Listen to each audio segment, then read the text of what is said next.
I'm going to be talking today about good governance, and I said good governance is the killer of corruption. Okay? So good governance can kill corruption. I mean, everybody's always talking about corruption. Oh, Nigeria is corrupt, there's too much looting, there's all sorts of things going on. But nobody ever thinks about the solution. I'm going to try and do that for you today. But before that, let me share some of my ideas with the young ones since you're here. Essentially, I come from a middle-income family. My father was a lecturer in the University of Lagos. So I grew up more or less in the university community. I was a very playful student. I'm telling you this because I know there might be some of you that might be like me, but I know Olumawo has really bright students at some of these schools as well. I was a very playful student. I was a break dancer. Just name anything that parents didn't like, I did it. So it was very difficult for me to go through school. Funny thing is, I left primary school at the age of 9, okay? But I didn't actually graduate from secondary school until I was about 17. So along the way, I had to sit back in class twice, okay? Now, my mom always used to tell me, oh, you're a bright guy, just focus on your studies and stop playing and things like that. And I couldn't find the energy to do that. I don't think I was interested in school as such. So she said, oh, you know what, just go on and graduate, and once you graduate, you can go and do your own thing. And that's exactly what I did. After spending 6 years in university, 6, I told my parents one day, I have decided I'm going to go to the UK to study. They were like, what? My aunties were like, you didn't study in Nigeria. You want to go and live on your own in the UK and study. It's not going to happen. But I said to them, I'm not asking you, I'm telling you. And Ronke just inspired me with what she said about determination. So that's why I'm telling you this story. It's an aside. And I said to them, I'm going to go. And I did. 3 years later, 4 years later, I had 2 degrees. I graduated almost top of my class. And they were stunned. In fact, my final exam, when my mom came, and she saw me watching TV, and she was like, I thought you had final exams. I was like, yes, I do. And then she said, are you sure you will pass? I said, well, wait and see. I was proud that my mom is late now, but I was proud that on my graduation day, she was standing right with me. I had a son then, as my son is 19 now, but I had a son at the time. And I have that picture, and that's the memory. I told her that day, this is my gift to you. And then now I'm going to live my dreams. That's how I find myself in politics. In the UK, I was a member of the Labour Party as a student, and I helped recruit for the Labour Party. When I came back to Nigeria I started coming back to Nigeria about 2000, 2001. I took a job. I became an IT consultant, by the way. I took a job in the Senate, and that job paid me half of what I would make in a day in the UK in a month. And I did that job for 4 years. Because I was so passionate about Nigerian politics, I decided that I was going to actually sacrifice something to it. Obviously, it cost me a lot. It cost me a life of luxury. I had to almost struggle for the 4 years. But I'm glad I did it because today, within my political party, I believe I'm a force to reckon with. And my job as a politician is to help young people like you to take it more seriously, to aspire to be good politicians. So let's talk about good governance, the killer of corruption. Okay, I want all of you to repeat after me. My name is, say your name. My name is, and I am corrupt. I didn't hear that. Say it. My name is, and I am corrupt. Okay. I'm sure you guys don't want to be corrupt, right? But we all are. I'm telling you, we all are, one way or the other. The thing about corruption is people have defined corruption as, if somebody says, what is corruption? Say, oh, well, it's an abuse of office, bribery. But, for someone like me, I'm always very practical. Definitions of corruption, they'll say corruption is a form of dishonest or unethical conduct by a person entrusted with authority, often to acquire personal benefits. Does that make sense to you guys especially? You can tell a lie and then say, I am not corrupt. But you are.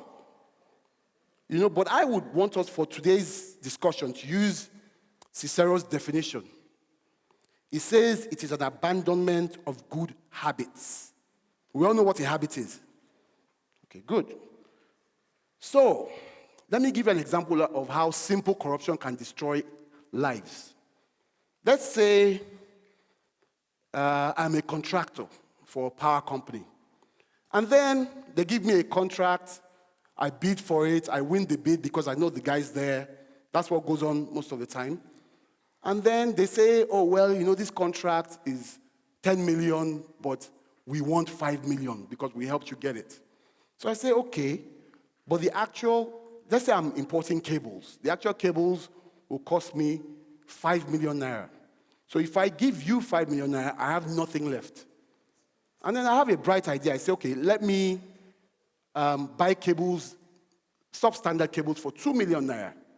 So I can have at least 3 million naira from the deal, since I'm giving those guys 5 million out of 10. And so I go on and do that, and they accept it because they're obviously getting paid as well. They accept it, even though they know it's inferior. They put it in the system, I get paid, they get their money, I get my money, everybody's happy. But guess what happens? That cable will be installed in somebody's house, maybe somebody in this room. And then one night while they're sleeping, there'll be a fire. And that family might end up losing everything they have, including their lives. That's exactly what corruption does. But we kind of hide away from it and think a corrupt person is the guy with the big house and the big cars and who has a private jet, but who hasn't earned his money. But a corrupt person is the killer. That's how I choose to look at corrupt people. And corruption occurs in the public sector. We all know that. It's the most pronounced. But it also occurs in the private sectors, in companies. Like he said, I have a vast experience in business in telecoms. In fact, I'll tell you how bad I think corruption was in Nigeria. In 2003, when I went into the Senate as an essay, I stopped doing all government business in Nigeria. All. You couldn't tell me. If you tell me you want to do something, I say, go ahead, I wish you luck, but I'm not going to get involved. Because it is full of bribery, and you basically do a job and somebody tells you, bring the money. You take the money to them and they decide how you share it.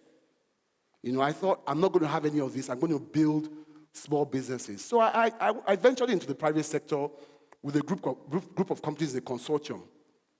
And we approached a telecoms company. I will hide their name, but I'll hint you. They're under the hammer today.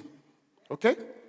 Now, I approached that telecom company, and I said to them, oh, I've got this idea. I've got this. I know you guys know about the POS now. So I'm talking about 2000. So imagine what a POS was in Nigeria. It was non-existent. Well, I had a company that would come together, and we had found a way to sell recharge cards on the POS. So essentially, you come to a POS machine, you would input the amount you want. And also at that time, there was only 1,500 MTN and 1,000 Econet Wireless, it was called at the time. So we approached one of the companies. We approached both companies, actually. And they said to us, well, this is a great idea. We said to them, you need to break the units down. What we wanted to do was to give more Nigerians access to these recharge cards at a lower rate. So some people may not be able to buy a 1,500 naira recharge card. We wanted them to be able to buy in smaller units, like 500 and 750. So I'm proud to say that my company was the one that nurtured the idea to the telecoms companies at the time. Anyway, to the story of how things work. And then they said, oh, we already have a company that's interested in it and all of that. So we don't think it's possible. We'd already agreed with one of the companies to do this anyway. So, and then we would do an exclusive deal. So if one person is doing it, nobody else can do it. And if you're doing it with the other company, we can't do it with you. I said, okay, fine. So we went and tracked the company that they were talking about. And I can tell you here now that it took the intervention of the then Vice President, Atiku Abubakar, to get us a foot in the door. Because the other company had belonged to somebody who was connected with the other company's parent company in their home country. That is the private sector, as in you'd expect good governance. Now, let me move on. Favoritism, nepotism, very familiar in Nigeria. So I become a governor. I wanted to become a governor. And I say, Demola is my friend. I never look at Demola's CV for one day. I make him chief of staff. Okay? Or I've known Nengi for 20 years. And I say, come and be SSG. She doesn't even have the experience. That happens a lot in Nigeria. We've had cases in recent times where people's children, family have been appointed to sensitive positions in Nigeria. That needs to stop. I'm not speaking as a PDP politician today, let me tell you. I'm speaking as a passionate Nigerian.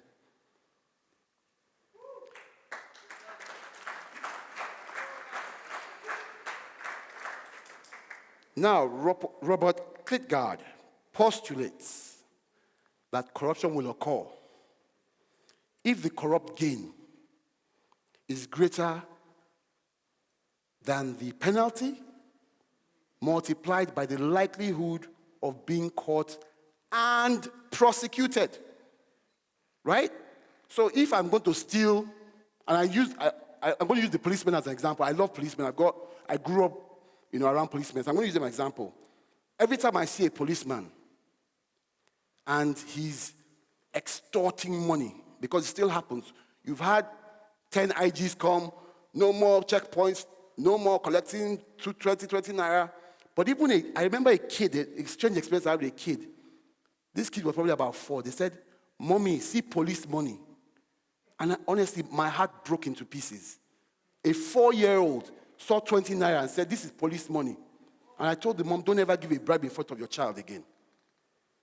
But these things are, so let me talk about the policeman so I don't get too distracted. Now, the policeman let me give him a lot of money. 50,000 naira a month, okay? So this policeman is standing on the road in the hot sun, in a black uniform. He has 5 children at home. His kids have been home for a month because he has no money to pay their fees. And then this guy comes along, driving, and he has no driver's license. Okay? You wouldn't believe if I told you that not having your driver's license with you is actually not an offense. There's something called a producer. You're meant to, within X amount of days, produce that driver's license at a police station. Okay? I'm sure nobody knew that in the room. Now they will hold you and hound you. Then they open your boot and see 50 million naira. Okay? His wife has rang him 10 minutes ago to say, "There's no food in the house. The kids have been at home for a month. Don't come back home if you don't bring money." And he asks you, "Where did you get this 50 million naira?" And you say, "Come, don't worry. Let me settle you. Let me give you 1 million. Now you tell me, what would that policeman do at that point in time? 1 million. His problems are going to be sorted by maybe 100,000. And someone is offering him 1 million. Maybe, let me even add something. He sees 50 million and a dead body in the car. What do you think he's going to do at that time? Exactly. So the government has missed it completely when they shout, "We are going to fight corruption." I say fight poverty. Fight poverty is the fertilizer that breeds corruption. There is corruption of greed, which is the one that a young guy like, I don't have a car, by the way. I don't have a car. I haven't owned a car for 4 years. A young guy like me wants to drive a Range Rover. I can probably afford a Range Rover, but it will be a stretch. Because I always say, the man that is down does not need to fear a fall. It will be me when he said, "I am humble." I was happy. It will be me arriving everywhere in the Range Rover. And then people have big expectations of me. Every time I walk into a room and they're like, "Is this the Sola Kuti?" I like that. But it also will be a stretch because I do a lot of charity work. I wouldn't be able to do that. Then I would want more money. Then somebody will offer me a contract, and I don't do government contracts, by the way, but I will say, my Range Rover needs to be upgraded. Let me just take this one. And so on and so forth. And there's also the corruption of need. That's the example I gave with the policeman. That guy was in a fix. I am not excusing corruption, by the way. The guy was in a fix, and he needed to solve his problems. And a miracle comes along. He'll go to church on Sunday and obviously give a testimony about how he didn't even have 200 naira, and somebody just came and gifted him 1 million. But he will leave the part about what he found in the boot out.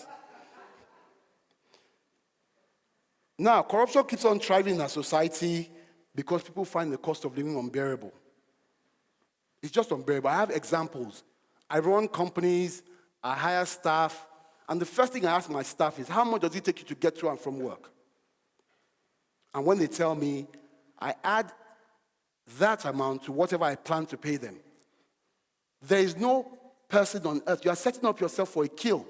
If you hire a cook that lives in, let me look for a place, Jikoi or Orozo, and you live in Meitama, you have 20 cars in your compound, and you pay the guy 20K a month. The guy spends 500 naira to come to work every day. He's at work for 30 days. He has a family. So you are paying him 15,000 naira a month. Oh, sorry, you're paying 20,000. He spends 15,000 to come to work. How do you expect him to live on 5,000 naira? And yet he will come and tell you, oh God, I didn't come to work yesterday, my son was sick. And you say, my friend, get out of here. So because your son is sick, I will not eat, or my house will be dirty. We as human beings, as Christians, as Muslims, we need to revisit these issues. We need to ask ourselves the true question: are we the ones breeding corruption?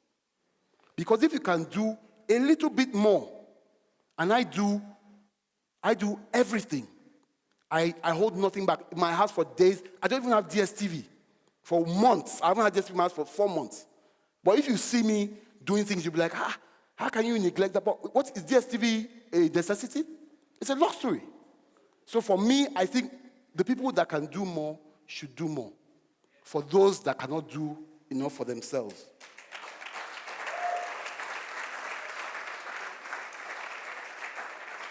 Now, legal corruption, corruption was legal.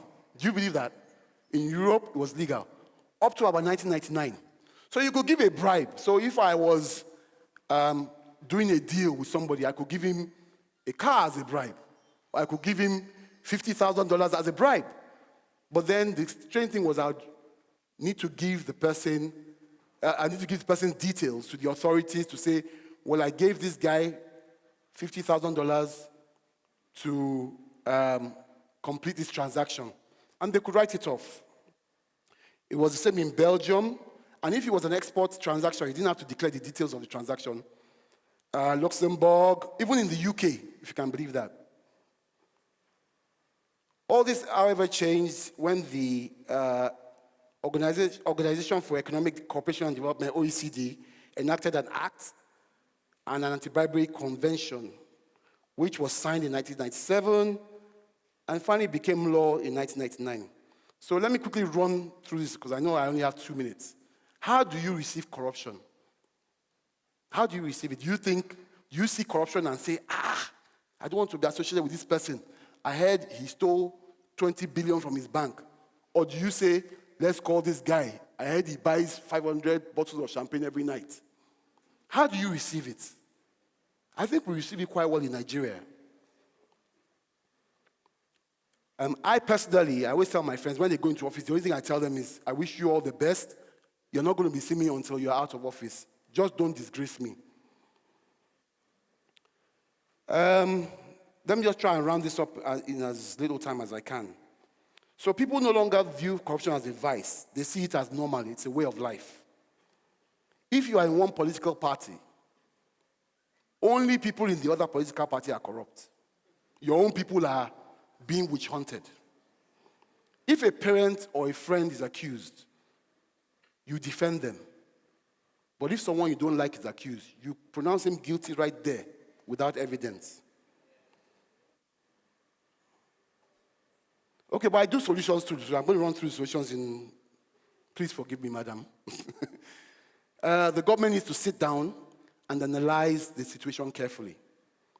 any anti-corruption campaign that does not have the buy-in of all, I didn't say some, all Nigerians, has already failed before it has started. It is crucial that the government looks closely at the corruption of need. That's the one I talked about, of necessity, that is born out of necessity. It is perpetrated by all of us. Yes, you, everybody here, in one way or the other, either by omission or commission. The standards of living must improve for the average Nigerian, and very quickly too, he must see corruption as a last resort, not a means to an end. No one can fight corruption where poverty reigns. Please quote me anywhere. No one. No one can fight corruption when people cannot survive on their income or have no means to survive. So the first thing to do is to tackle poverty, the root cause of the corruption of need. For the corruption of greed, that is far more systemic, and I believe also easier to eradicate. It requires a combination of methods, blocking loopholes, creating laws that allow quick prosecution, and all of that. I won't bore you with all that. And I have something special. That's why I said I want to run through this quickly. The balancing game. I said now we get the blame game. When they arrest somebody from the north, they say, oh, they're only arresting northerners. You know, the southerners, because they have a president, are not getting arrested. If they arrest somebody from the south now, they say, oh, it's because it's the northerner that's president. Now, if I could suggest something, every time someone from the north gets arrested, I'm sure there are people in the south too who are on the list. Arrest one, so that when those ones want to complain, you say, but you see now, this guy's from the south. And then that keeps quiet. If you arrest a Muslim, arrest a Christian. No arguments. If you arrest a Muslim from the north, arrest a Christian from the south, and vice versa. Just do the balancing act. Now, if a PDP person is prosecuted, prosecute an APC person. Today, I haven't seen any APC person who, I heard the governors who have had cases since 1999, 2007, they're still walking free. In fact, some of them are senators now. I'm absolutely 100% sure that if all these considerations are taken into account, people will believe in the corruption process, anti-corruption war a bit more. Do you agree with me? So, you know, the agitators for Igbo, they would be reduced. And then maybe they will see the genuinity of the process. Or genuineness of the process, I beg your pardon. Okay, so let me just round up by saying, what are the consequences for corruption in Nigeria? Nothing. Nothing. In fact, the bigger you steal, the easier you walk free. Go and steal a goat. Go to Kiriki, you see people that stole goat, phone, but our big men get promoted for stealing. Some people say, oh, anybody that has any whiff of anti-corruption will not be in my government, but they're in their government. So we should stop doing this hypocrisy thing. I love this country. I've given my life, and I've lost a lot for this country. If you want to fix Nigeria, you've got to show that you are thinking about everyone. If you want to punish people, punish everyone as well. Okay, I'm going to skip a lot of stuff and just say at the end, let's say at the end, that with drive, or with determination, drive, and discipline, I am absolutely sure that we will most certainly make corruption unattractive.